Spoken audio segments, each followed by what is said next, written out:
Përshëndetje të gjithëve, si gjithmonë është kënaqësi dhe emocion i veçantë që t'jem me ju. Dhe duhet të thënë që çdo rrugtim ka fillimin dhe fundin e tij. Dhe sot unë jam këtu padyshim për t'i vënë një fund këtij rrugtimit që kemi bërë së bashku në 7 vite, por me gjurmë të jashtëzakonshme për Ministrinë e Infrastrukturës dhe të Energjisë dhe padyshim për ndërtimin e një Shqipërie europiane.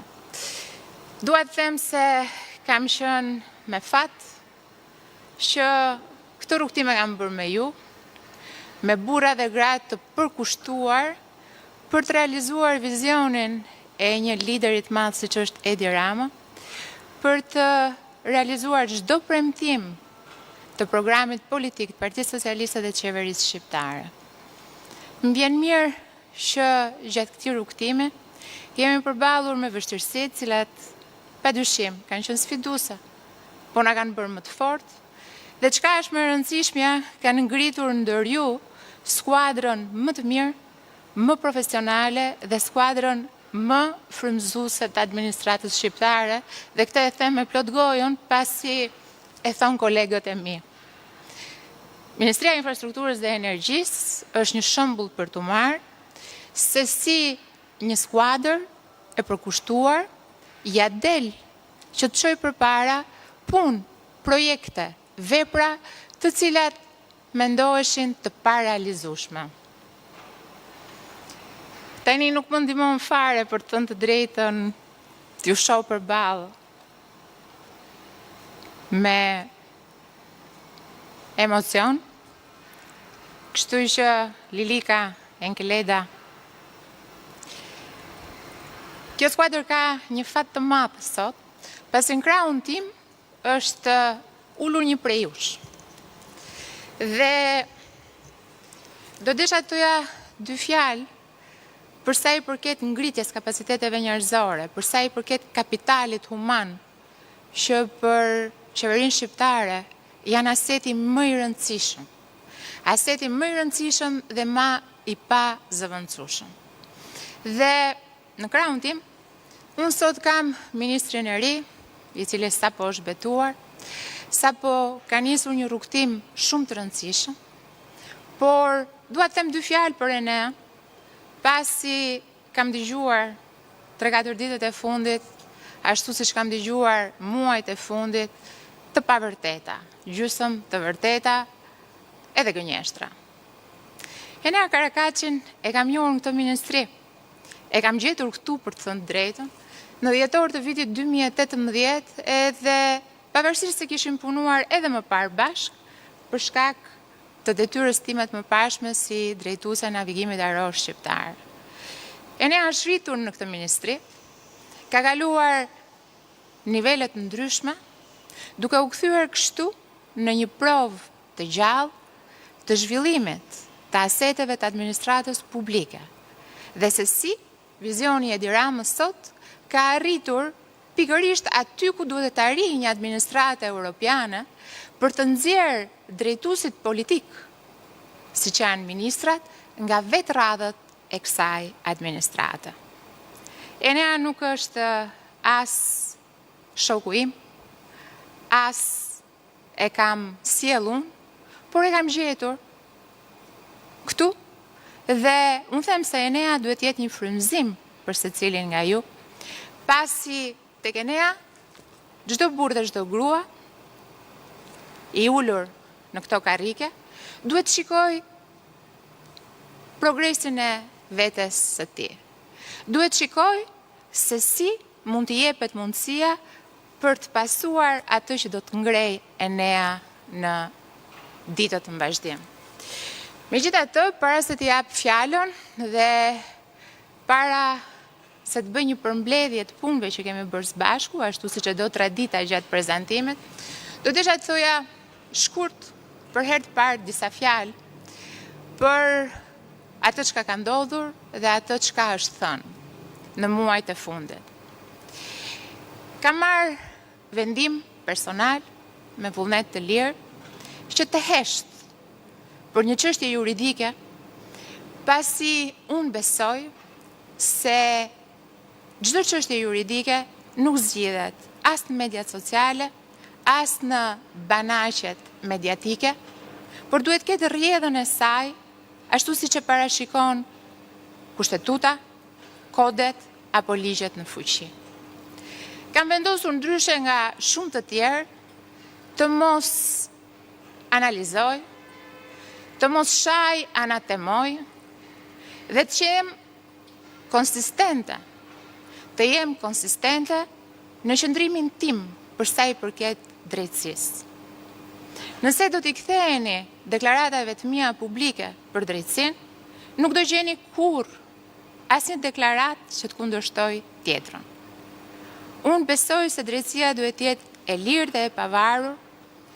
Unë besoj se drejtësia e re si produkt i reformës në drejtësi, si produkt i vizionit e Edi Ramës dhe të Partisë Socialiste, si produkt i një Shqipërie europiane, duhet të vazhdoj të jetë frymëzimi i këtij vendi, pasi ajo reform u krye për t'i kthyer besimin qytetarëve tek një drejtësi e drejtë dhe e pavarur. Dhe unë besoj tek kjo drejtësi dhe nuk do më dëgjoni kurrë as ta lavdoj, kur ajo godet kundërshtarët e mi politik, pasi unë nuk kam kundërshtarë të tjerë, dhe as ta anatemoj kur kjo drejtësi mund të prek interesat e mi personal. Nuk do më dëgjoni kurrë që të përmend prokurorë e gjyqtar, pasi unë besoj që ata duhet bëjnë detyrën e tyre ashtu siç e kam bërë dhe unë. Dhe secili duhet jetë i lirë për të vendosur dhe për të gjykuar pa qenë indikuar nga gjyqjet publike, nga gjysmëvërtetat, nga të pavërtetat apo nga gënjeshtrat.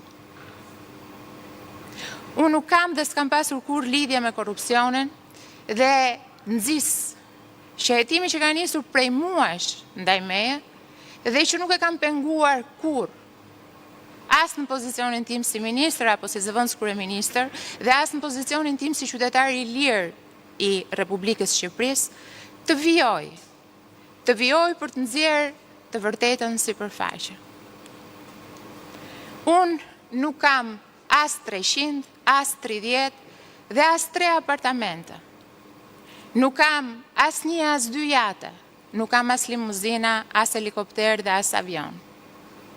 Por të gjitha këto janë pjesë e një gjyqi publik i cili fatkeqësisht bëhet me lehtësinë më të madhe në këtë vend, por për të thënë të drejtën, unë jam rritur me gjyqjet publike. Dhe ndoshta kurrizi ma mban më mirë se kujdo tjetër gjyqin publik, pasi jam trajnuar dhe kalitur që e vogël. Unë ditë bëj punën time, sigurisht se cili ka mënyrën e tij, jam munduar të bëj më të mirë, ndoshta mund ta bëja më mirë dhe këtë nuk e vë ndyshim fare. Por as nuk e kam penguar drejtësinë dhe as nuk do ta pengoj kurrë drejtësinë tek e cila unë besoj dhe të cilën e kam mbështetur si pjesë integrale e një Shqipërie europiane. Më vjen keq që situata ime personale ka krijuar vonesa në proceset jetësore që Ministria e Infrastrukturës dhe Energjisë duhet performoj. Më vjen keq që kam ngarkuar qeverinë shqiptare në këto muaj me një peshë që nuk e meriton, për shkak të gjithë rezultateve që kjo qeveri ka sjellë në këto 12 vite. Më vjen keq që është ndikuar qetësia juaj personale, e familjarëve tuaj, dhe padyshim më vjen keq për ditët dhe muajt e humbur në procese të rëndësishme që duhen çuar menjëherë përpara. Detyra që Enea ka si ministër i ri i kësaj ministrie ku ai vetë është rritur dhe ka ardhur këtu shumë para se të vija unë, është që me ju në krah, me një skuadër të jashtëzakonshme drejtuese siç kjo ministri ka, duke nisur nga Engeleta Muçaj, Hantim Bonati, Edona Bilali, Eri Sulo, apo dhe sekretari i përgjithshëm, Beskadiu, unë mendoj se ju do ta kapërceni të gjithë këtë situatë, duke më lënë mua që të vazhdoj rrugtimin tim, atjetër politik, por edhe personal, për të ndjerë një të drejtë dhe një të vërtet në dritë. Kemi transformuar së bashku sektorin energjetik. Çdo ditë, pavarësisht situatave, vetëm lajme të mira vijnë nga ai sektor dhe duket e pabesueshme se si një grush njerëzish, vetëm me dëshirën dhe vullnetin e mirë, ja kanë dalë që të ndryshojnë katërcipërisht realitetin energjetik shqiptar. Nga 45% humbje në më pak se 16 për të shkuar deri në nivelet europiane ashtu siç kemi premtuar. Kemi arritur të rrisim ndjeshëm kapacitetet prodhuese të vendit tonë, duke diversifikuar portofolin nga vetëm hidro në eolik dhe solar. Kemi arritur që të ngrem bursën e parë shqiptare energjetike, e cila gjatë vitit 2025 ka arritur të tregtojë 42% më shumë volume krahasuar me vitin 2024. Kemi arritur të edukojmë qytetarët me eficiencën energjetike. I kemi bërë pjesë të politikave tona. Dhe shumë prej tyre kanë përfituar duke e kuptuar se në të vërtet nuk vlen vetëm të prodhosh, po vlen edhe ta ruash energjinë. Kemi kapërcyer situatat i jashtëzakonshme të krizave energjetike si ajo e vitit 2022 dhe kemi qëndruar në këmbë, madje duke pasuar vetëm 2 vite më vonë uljen e çmimit të energjisë elektrike për konsumatorët familjarë për herë të parë. Kemi bërë bizneset shqiptare pjesë të tryezave për prodhimin e ligjeve apo edhe rregullave për operimin e këtij sektori. Kemi krijuar një bazë të rëndësishme autoprodhuesish dhe padyshim Shqipëria sot ndodhet në një stad të avancuar të negociatave për sa i përket kapitullit të energjisë. Dhe të gjitha këto i keni bërë ju. Dhe të gjitha ata punonjës të cilët janë rreshtuar në krahun tuaj ashtu siç jeni rreshtuar dhe ju për 7 vite në krahun tim.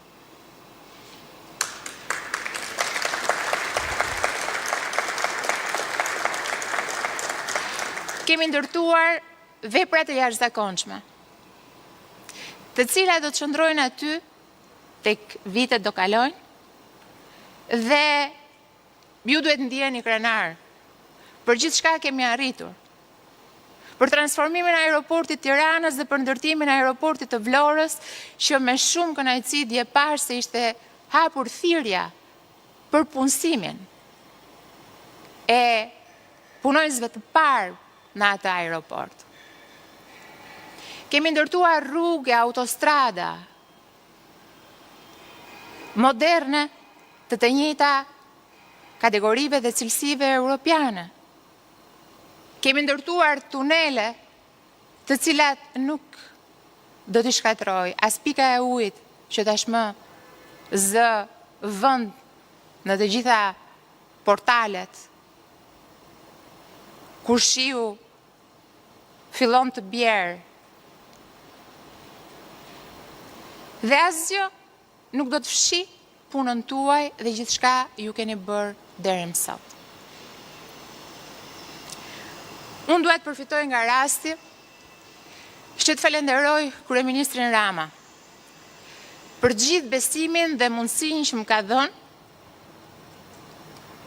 në këto vite,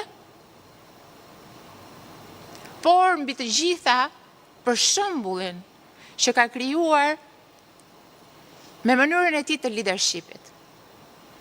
Ka qenë e lehtë për gjithë ne, të cilët kemi qenë pjesë e ekipit të tij në fillimin e viteve 2000, disa prej të cilëve janë edhe këtu përballë meje, që të ndjekim shembullin e tij se si frymëzohen njerëzit që punojnë me ty, se si ti atyre i jep besim dhe ata atë besim duhet ta kthejnë në rezultate.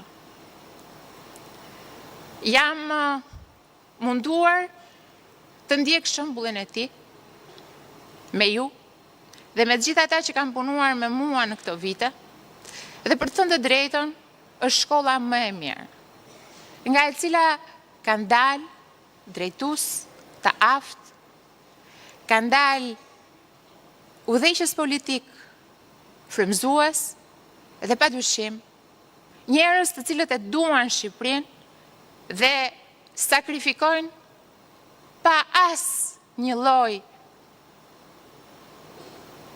dyshimi për të mirën e madhe. Unë do desha që mos të thoja më tepër për Eneën, sepse ju Eneën e njihni më shumë se unë, për të thënë të drejtën. Shumë prej jush ka punuar këtu në këtë ministri me Eneën para se të vija unë. Dhe fati i madh i Eneës është që i ka prekur pothuajse të gjitha nivelet e drejtimit, deri sa ai shkoi për drejtuar një nga ndërmarrjet më të mëdha të vendit, Oshen, e cila tashmë e transformuar sipas modelit evropian, e ndarë me ndërmarrje BIA, ishte shumë më sfiduese për t'u drejtuar. Dhe unë them pa frikë se mënyra e tij e të quarit përpara të gjithë politikave që ne kemi zhvilluar brenda OSHE-s, kapaciteti i tij profesional dhe njohja e thellë e sistemit energjetik, por dhe administratës shqiptare, ishte një sukses i garantuar. Tashmë, Enea do mbajnë supet e tij një peshë akoma më të rëndë, por unë jam e sigurt se zgjedhja që kryeministri Rama ka bërë për t'i dhënë drejtimin e Ministrisë Infrastrukturës dhe të Energjisë Enea Karakaçit është zgjedhja më e mirë për të çuar punët përpara, për të hapur projekte të reja, për të përmbushur të gjitha angazhimet që kemi marrë ndaj Bashkimit Evropian dhe mbi të gjitha për të mbajtur këtë skuadër, po kaq të motivuar dhe kaq të frymëzuar dhe për të mos ta humbur pozicionin e shembullit më të mirë të administratës shqiptare. Shumë faleminderit dhe po ja kaloj fjalën Eneos për ta përmbyllur në fund.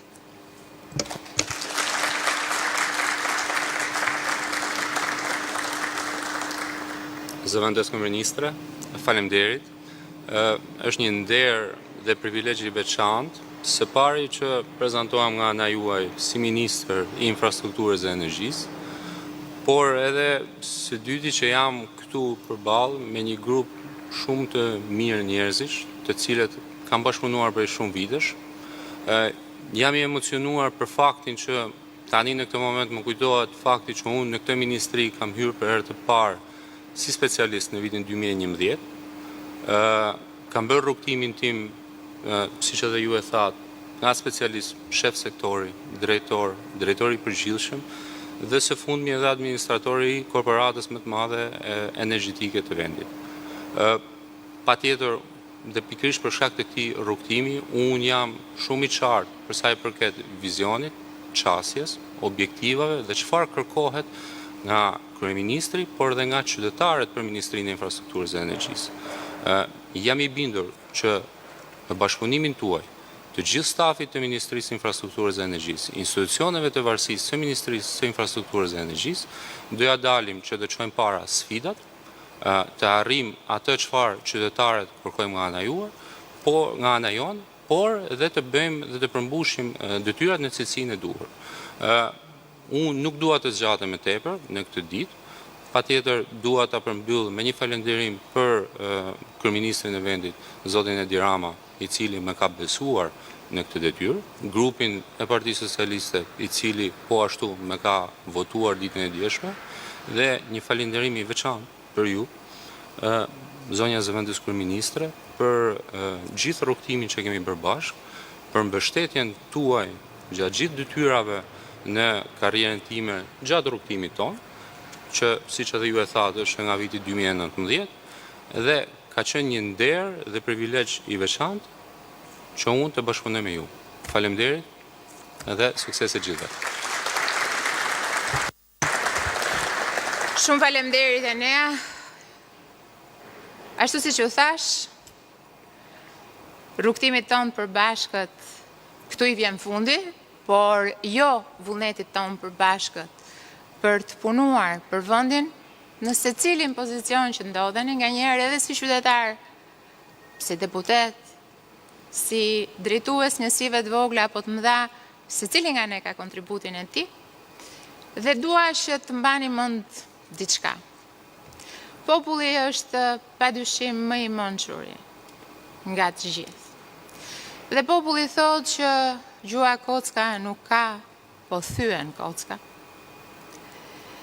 Populli thotë që fjalët lën plag dhe shenja, por populli thotë gjithashtu që fjalët i merr era në fund fare.